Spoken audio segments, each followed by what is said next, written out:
and welcome back to the Audacious podcast, the show where we show people how to stay grounded in a world that is ever-changing. My name is Talon Volmy. I'm the host of your podcast right here and right now in this studio. It is so good to be back, weekly episodes. You love to see it. Today, we're going to be talking about how to master your money management. It's a very hot topic, especially as college students, we're being thrown into a time where we have to deal with finances all of a sudden, completely on our own. And it's very easy to handle that in a way that is not responsible. So today we're going to be having a great conversation about how to be responsible with money, how to avoid traps that can completely drain your wallet. It's going to be a great time. Today, I'm joined by two amazing guests. I am joined by Leah Duncan. Hey. Hello. It's good to have you on the podcast. And I'm also joined by Jack Cummings. Hey, Talon. Thanks for having us. Hello. Of course. It's so good to have you on the podcast. And before we do jump into the conversation of financial responsibility, I do want to introduce the two of you a bit better. So, Leah, if you would, go ahead and tell us your year, your major, and your favorite day of the week. Right. Okay. Yeah. I am a second year here at AU, but I'll be graduating next year. And then I have an HDFS major with a Christian Studies minor, and in a random turn of events, potentially might have finished another major on accident this morning. Wow. Okay. Which major? I have no idea. My advisor emailed me and was like, hey, we got to meet. You might have accidentally finished a major. Wow. Anyways, that was a fun fact. And then my favorite day of the week is probably Mondays. Mondays are my Sabbath days until 6 p.m., so I really enjoy those days. Wow. Okay. That's an answer you don't often hear because most people don't enjoy Mondays. It's like the start of the week. Yeah. It's the only day that I have one class and nothing else. And so I have guarded those days, and I use it to rest and reset for the week because Sundays are not an option for me. And I always work on Saturdays, so. Makes sense. Cool. It's great to have you here. Thanks. And Jack, how about you? What is your year, your major, and your favorite month of the year? Switching it up on me. Yeah. I am. So I am a senior at AU studying Homeland Security and Cybersecurity with a minor in public policy. Lots of fun. My favorite month of the year is probably May. Okay. I think May has some really great weather here in South Carolina. It's this great transition from school and the end of the year, which is always a lot of fun, into summer. So I just love May. It's almost May, and I'm excited. Let's go. As someone who was born in May, that is a great, fantastic choice. Actually, he just likes it because you were born. Oh, let's go. Thank you, Jack. You're welcome. And I do have one more question, of course, for the both of you. It's a question I ask every single guest on this podcast. So, Jack, if you would, tell us your hottest take. Yeah. So my hot take has to do with a staple of American dining, the peanut butter and jelly sandwich, which I am very against. Ooh. So, and to clarify, I'm not against peanut butter and jelly on bread. I love that. But more specifically, I'm against the act of putting peanut butter and jelly in between two slices of bread. In my opinion, that throws the proportions of bread to peanut butter and jelly off. It does not work. Simply too much bread. Give me one piece of bread with peanut butter and jelly on it all day. Oh, Two pieces of bread, no thank you. Oh, my gosh. Why? Why is that so bad? It's the proportions, man. The percentages? They're not quite right. You're not at 33% peanut butter. You're not at 33% jelly and 33% bread. Is that right? I don't know what my exact numbers are. I just know that 2 pieces of bread is too much bread for me when I'm eating a peanut butter and jelly sandwich. So I will stick with 1 piece of bread. That's great. Love it. No thank you for 2. What if you put it on a tortilla? That's a good question. That's great. Yeah, I think that would work because the tortilla is thin, so that is less percentage of bread. I was trying to think of types of bread, and I'm the worst person to think of that because I'm gluten-free. But, so what about Uncrustables? Uncrustables work because I think like tortillas, the bread is kind of thinner on Uncrustables, and they usually load it up with peanut butter and jelly, so the proportion isn't as off as like 2 thicker pieces of bread. Gotcha. So purely open face peanut butter and jelly sandwiches. Yes. That is crazy. As an added bonus for that, it saves bread, and your loaf of bread lasts longer. Because for every peanut butter and jelly sandwich, you're only using one piece of bread instead of two.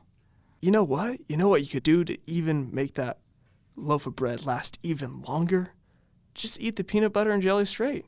Let's be real here. I do that too. I mean, there's no better snack than just Mixing jar peanut of butter and jelly in a bowl. yeah, and then just a spoon, jar of peanut butter. No. It's great. You cannot just mix it in a bowl. What? Never use bread. Endless supply of bread. Hey, I don't. Let's go. But so you just eat like open-faced peanut butter and jelly sandwiches. Yeah. Yes. Yeah. It's wild. Yeah. It's almost like a PB&J pizza. People hate it. I'm so concerned that you just like mix the peanut butter and jelly. Do you do the peanut butter first or the jelly first? Peanut butter first. Because you can't spread on the jelly, but you can on the peanut butter? Yeah. Interesting. Mm-hmm. Wow. Well, that is a crazy take. Thank you. I'm so perplexed. Leah, how about you? I don't Yeah. know how you're going to top that, but what's your honest I take? don't think I can, honestly. But my favorite snack, which I have had many people try and half like and half absolutely hate and think I'm terrible for, is if you get like chocolate icing, like a tub of chocolate icing for cake, and then you have salt and vinegar chips, and you Huh? you dip the chips in the No, icing. Hold up. Yes. Mm-hmm. Salt and vinegar Yes. chips Yes. in chocolate icing. Yep. Huh? Yeah. What? It's good. How did you stumble across this in the first place? You're just like, oh yes, I think this would pair perfectly together. So I truly am not quite sure, but I have been eating it for years. That's crazy. Like I remember this as a child. So like I Wow. don't know, but also like I think every kid just is like what goes together, you know? Like did you guys ever eat carrots and peanut butter? Occasionally. No. Yeah. Never. So like I just feel like kids put random things together, but this one stuck and it's really good. You should try it. But everyone thinks it's terrible, and I promise you it is not.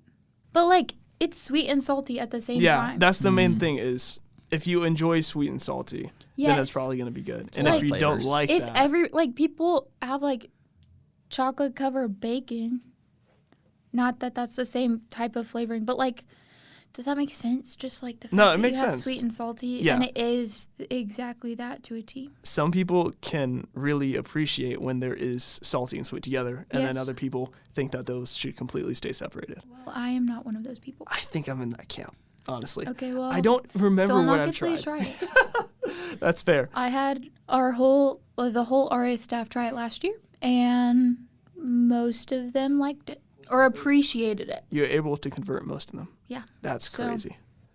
Wow. Okay, next time that I have chocolate icing and salt and vinegar chips in the same vicinity, which will 'Cause that probably happens. not be ever, It happens often. I don't know how. You never know. when the opportunity strikes, I will try it. You should. You have Let me know my how it word. goes. I got you. No, but that's so funny because, Jack, going back to your hot take, Yeah. ultimately, yes, you prefer open-faced sandwiches with PB&J, but your main goal there is you're just trying to conserve as much bread as you can. Correct? I'd say conserving the bread is secondary Okay. to maintaining okay. the proportions. Follow along here. But it is secondary, so it's a benefit that you are saving money. Yeah. You're being financially responsible. Yes. Hey, look at Look that. at that. Great That's crazy. transition. Thank Wow. you. Thank you. I Oh, practice that was these all the That's why time. they pay him to do this. What do you mean? They don't pay me. Anyways. Oh. Oh, I do this for free. No, but financial responsibility, it's easy for us to forget to save finances, and it's easy for us to take the money we have for granted and then spend it freely and without reserve. And in an age where a lot of us college students are not only poor, but we are also in debt, that is very risky and it's hard to manage, especially since we've never done it before. A lot of us haven't had that point to where we've had to manage our finances responsibly by ourselves. And I feel like this is a very pivotal time for people to where they either learn it or they don't. And they have a lot of years moving forward where they're still trying to wrestle with how do I master my money rather than letting money master me. So I want to open up with this open-ended question, but in your time here at college, how have you noticed that you've needed to responsibly manage your finances, and what ways have you employed that really help you do that? Yeah, I mean, for me, like you said, it's a very quick learning curve because, in high school, we're financially dependent on our parents, and you go to college and, everyone has a different financial situation and different levels of continuing financial dependence on their parents. But you have a greater level of financial independence than you've ever had before. I think that's true for pretty much everyone. And pretty much from day one of college, it's like, okay, how are you going to very quickly learn how to deal with this independence? And so I think for me, I'm very blessed to have, parents who are able to support me and taught me very good financial management. So there's still some kind of guardrails in place, but it's still very important to learn, okay, going to cook out every day or even every week, as fun as that is, probably not the best idea. Yeah. So I think, just learning the lessons of you can't do everything you want to do in college. But also college is about the having those experiences, whether it's a weekend trip or late night Waffle House or cookout run. So I think it's just learning the strategies to be able to have kind of that whatever you want your college experience to be while still balancing that with the reality of you have a limited amount of money that you need to conserve and save and use for a variety of purposes. So kind of the strategy I've used for that, and it's the most simple one there is, I guess, for financial management, or at least the most stereotypical, but it's just having a budget, like being aware of how much money I have, where it needs to go to, and then identifying the things that I want the leftover money to go to. So just having that budget and then sticking to it is kind of the harder part. It's really easy to put a bunch of numbers on a spreadsheet and say, this is the budget I'm going to use. It's a lot harder when your roommates are going to cook out that night and it's not in your budget, but you want to go, to say, no, I can't go because I don't have that money to spend. And I think the other thing I've learned is, it's okay to go outside of your budget as long as you're aware of the sacrifices that need to be made in other areas. Mm-hmm. So, you go to college, and I think, a lot of our parents probably told us, they're like, hey, you can't go to, Waffle House every week. That's not financially smart. It might be financially smart depending on your personal financial situation, but you're going to have to sacrifice in other areas. So maybe it's really important for you to be able to go to Waffle House every weekend with your roommates, and you really value that time with them. That's great. Do that. But you're going to have to be willing to sacrifice in other areas that you weren't before. So I think it's, we're going to talk about tithing later, so I kind of will caveat that with your money isn't your money, it's God's money, but your money is your money, right? It's up to you how you want to spend it. And so, identifying the things that are important to you, it's okay to spend it for those things as long as you're aware of the sacrifices that need to be made. Yeah.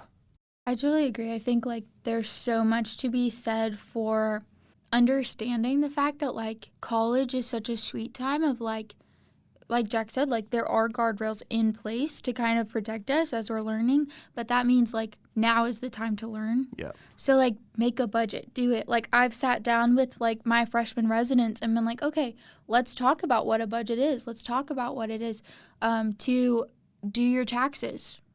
Crazy. Got to do those. Let's not commit federal tax issues. We don't want that, right?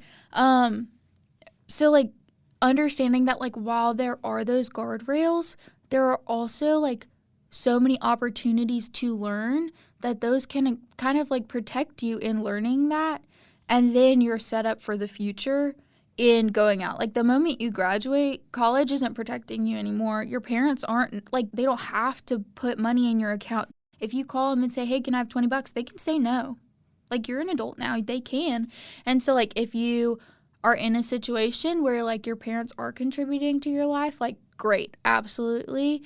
Learn from them.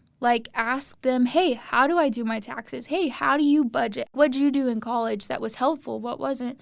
But then also, if you're in a place where it's not as accessible for you to get that from your parents or family or whatever it may be, take the time of like actually sitting down and thinking about it and learning about it. I think a lot of times finances are things that people are scared of, and so they don't think about it because you don't want to think of something that's scary, and you don't want to put yourself in a position that might stress you out. And we try to avoid those things, especially when you're caught up in school and all the other things that are going on. But like finances are something worth thinking about. Yeah. And the more you think about it, the more you plan for it, the more you budget for what's going on in your life, the less stressful it has to be because you have a plan and because you have a budget and because you know what to do and you're growing in that. So, like, I think for me, like, my friends know I work really hard to be able to provide for myself. And so we've had conversations of like, hey, I can't go do that because I have work. And so I'm like, well, if I take an hour off of work, that means I'm losing $16.50. And I know that. So I don't think of everything in my paycheck, like every time situation, as what I would be getting paid for it. But I do understand that, like, hey, is it worth me taking a day off work to build better relationships and to grow my community that I need to have because those things are important? Or do I need to really buckle down and just go to work? And those are different things, but like understanding that it's our call.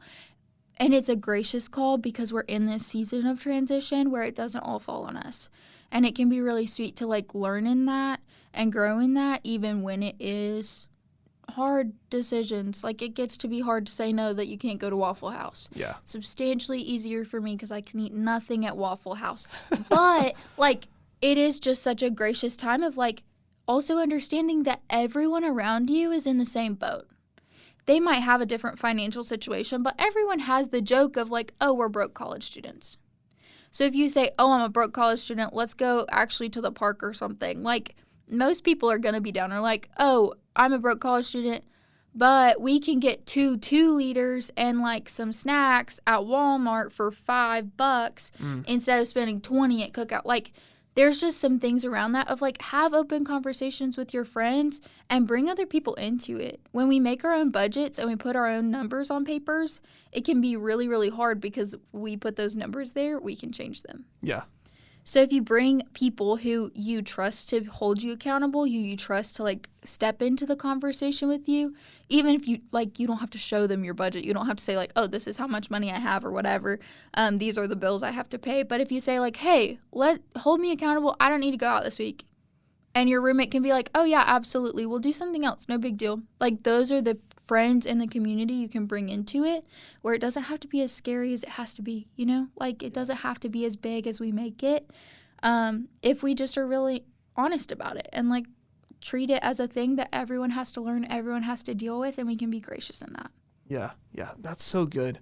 Making a plan, making a budget, it takes so much intentionality. Oh, yeah. And it takes so much planning that I think a lot of people are hesitant to do it because they know of the time commitment that just doing it will take.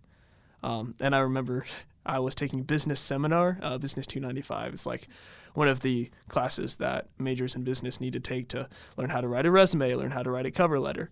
I remember the first class we had was so funny because the professor, after going over the syllabus very briefly, is like, okay, let's make a budget for your first year after college.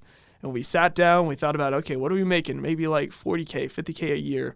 What are your finances? What are the costs it's going to be? And we ended up being thousands of dollars in debt. Yep. And so that's funny because that almost discourages people from making a budget because they know that their financial situation might already not be what they want it to be. Yeah. And so they're afraid of putting it on paper and seeing that visibly.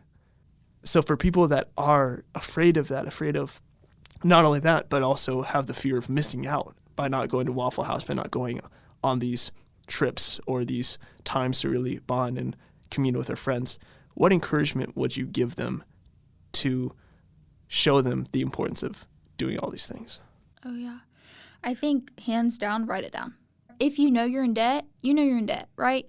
But if you know you're in debt, hypothetically, but like I haven't written down, you can't deal with it. Like you actually can't solve the problem if you don't know what the problem is.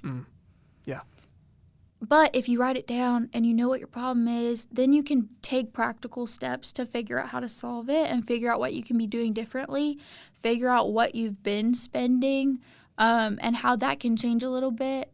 And like when you write it down, that one moment when you realize, oh, I'm in debt, that's really big. It is really big, and it gets to be really scary. But once you do that, you have such a big opportunity to then sit down and say, okay, how do we deal with this? And how does it not become this big terrifying thing that I can't handle, that I'll never recover from?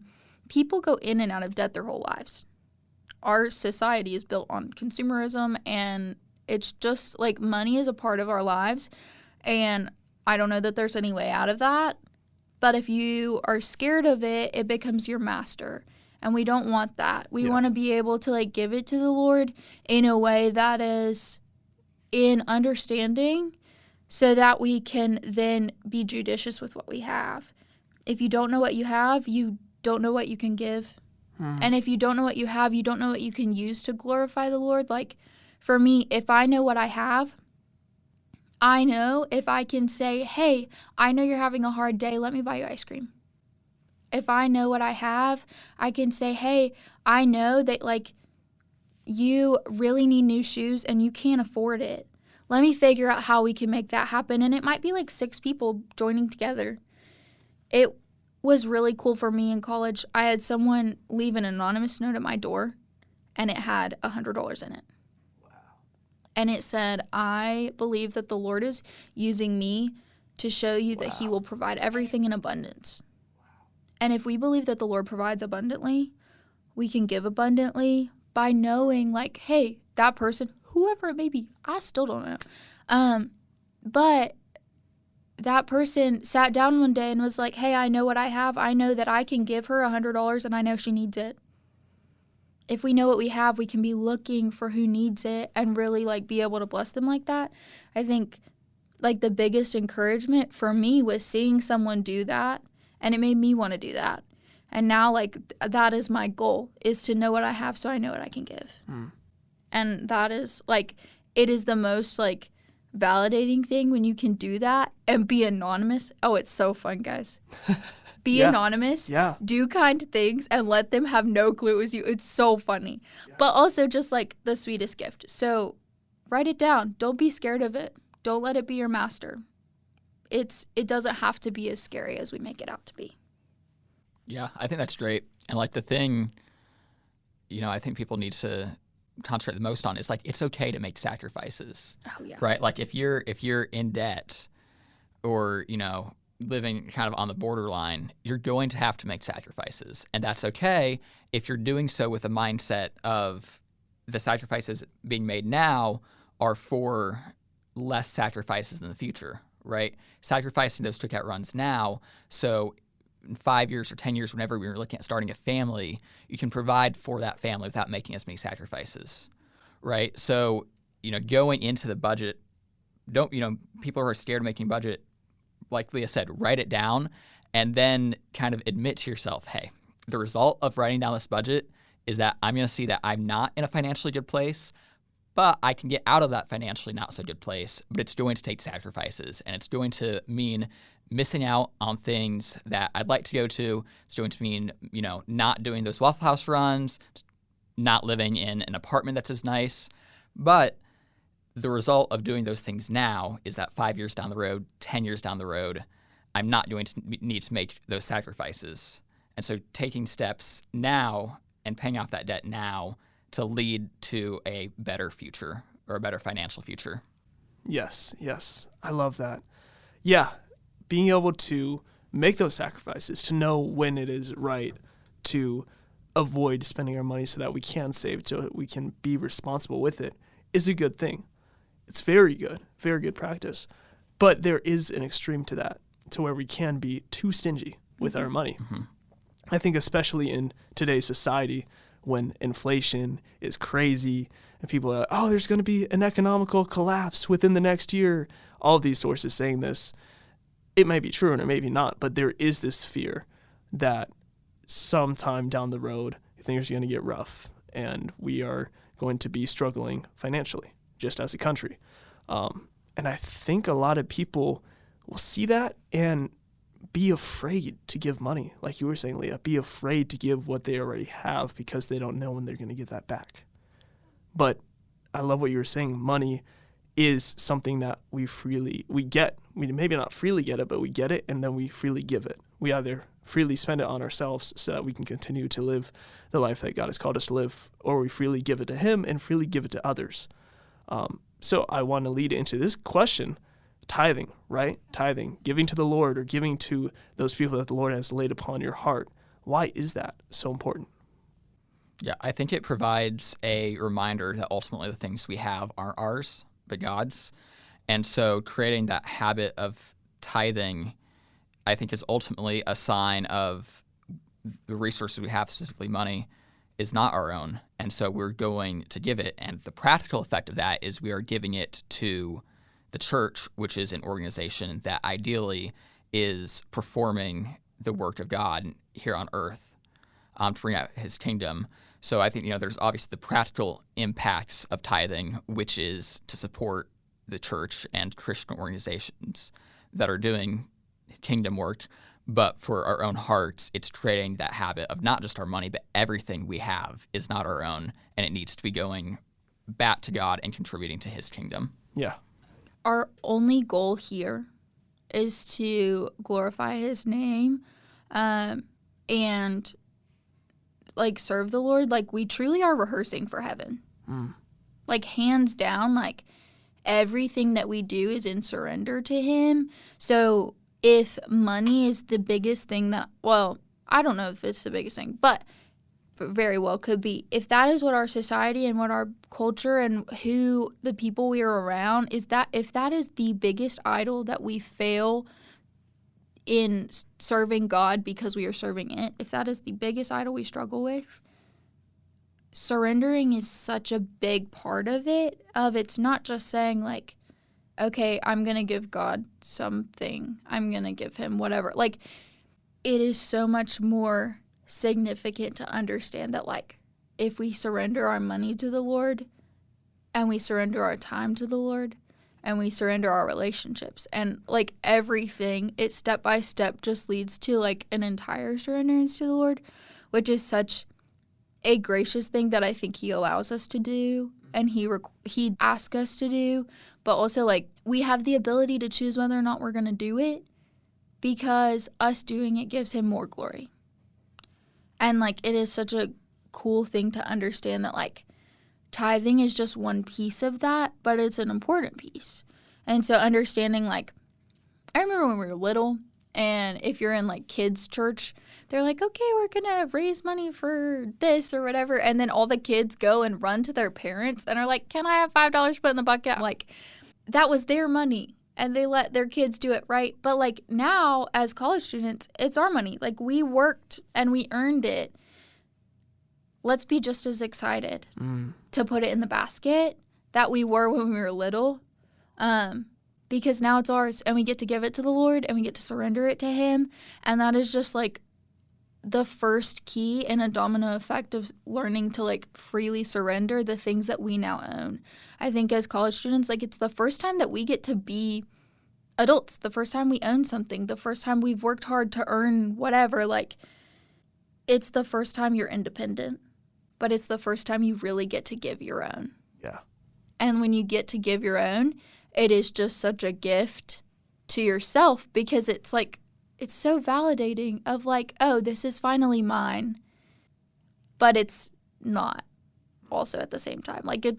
I just think that is really beautiful in understanding that our tithing is us giving to the Lord, and especially during this season, our tithing is giving to the Lord for the first time, something that we earned for Him and for His glory. Yeah. Which is really cool. Yeah.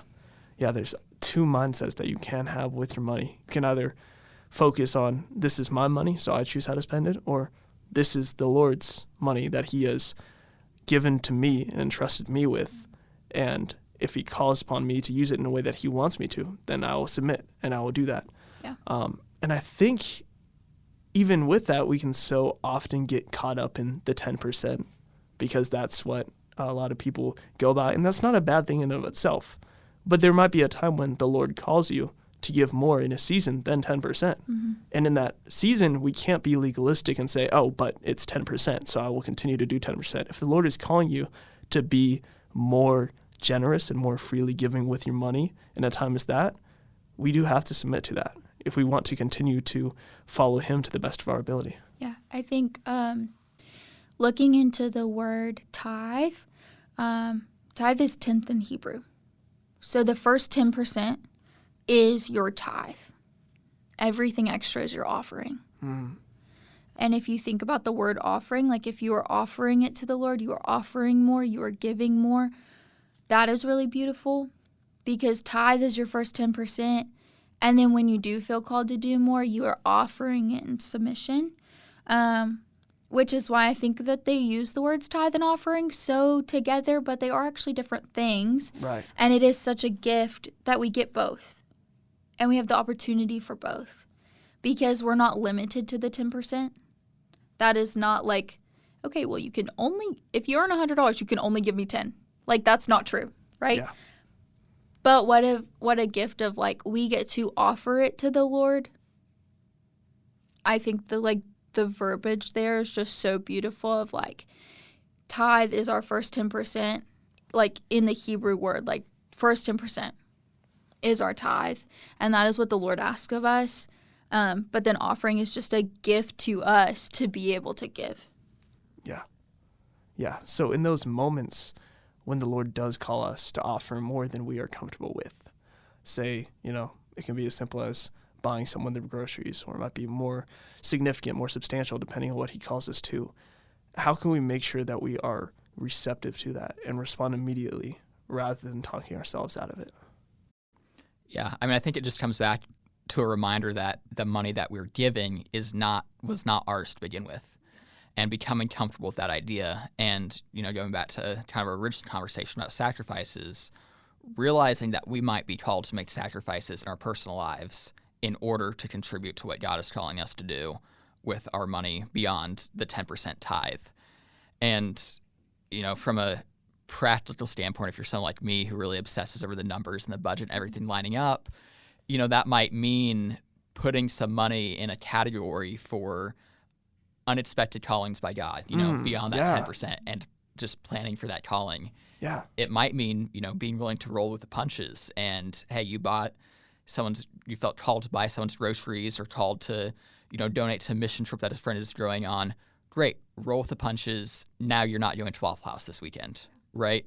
So being very comfortable doing that. And I think you need to, be comfortable rolling with the punches with anything. Whether it's your car breaks down, you got to be comfortable spending more money than that than unbudgeted. But ultimately, the most important thing you need to be comfortable rolling with the punches when it comes to money is being respondent to what God is calling you to do. And so kind of like going back to what you said about legalism, there's absolutely this perspective, I think, among Christians, and I've struggled with this too, of the, thinking of that 10% as like a cap, right? I'm going to give 10% to the church, and I'm good for a month.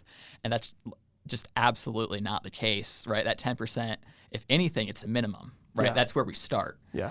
And so just taking that perspective of not legalism, but what an opportunity it is, right? The fact that we get to give at least 10% every month.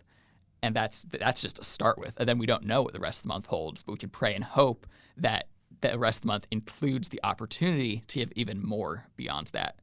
So I think creating, the habit of the 10% tithe, but also creating the habit of we're just ready for whatever else the Lord is going to call us to do, even if we don't know what it is when we're making that budget.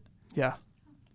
I think it pours into so much of our lives because if we understand, like, I'm going to buy somebody groceries, or I'm going to tithe 10% in this area, and then I'm going to offer more, then we also understand, like, okay, I also want to be able to offer, like, my time and my service. So maybe to serve on Wednesday nights, I work at 6 a.m. instead of 7 a.m. every day of the week. Like, maybe I reorient my schedule to be able to accommodate for that because it is a gift that I get to do. If we learn to shift our perspective when it comes to money and giving, we then learn to shift our perspective when it comes to giving not only our money, but like our time and our energy and our responsibility and our grace with others, and like so many things just roll into that. And I think that's why tithing is so important and offering is so important, because you then understand deeper how much it impacts your whole life and how much your whole life can be oriented towards this gift that you're receiving and the gift that you then get to give. Yeah. The blessing that you get to be able to pour out on other people and show them God's love through your obedience with his finances, with his money. That's amazing. Yeah. Well, I think we are running out of time for this episode. But before we close, what's one piece of advice or encouragement that you'd like to give the listeners for the week ahead? This is like two-part. Never feel shame over financially struggling, but making wise decisions. If you're financially struggling, please never feel ashamed of saying no to Waffle House. Never feel ashamed when your friends can do something and you can't.